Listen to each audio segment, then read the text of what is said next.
वाल्मिक कराडला 14 दिवसांची सीआयडी कोठडी, खंडणी हत्या प्रकरणामध्ये केज कोर्टाचा हा निर्णय.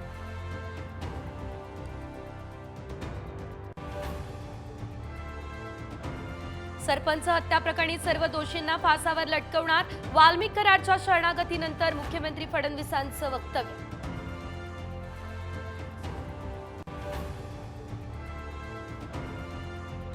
मसाजोगच्या ग्रामस्थांचं आज जलसमाधी आंदोलन, सरपंच देशमुखांच्या हत्येप्रकरणातील फरार आरोपींना अटक करण्याची मागणी.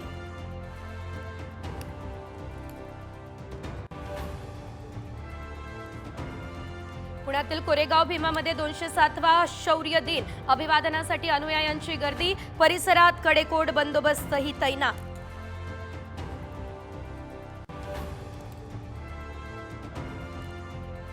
नव्या अपेक्षांसह नव्या वर्षाचं आगमन, भारतासह जगभरात जल्लोषात नवीन वर्षाचं स्वागत.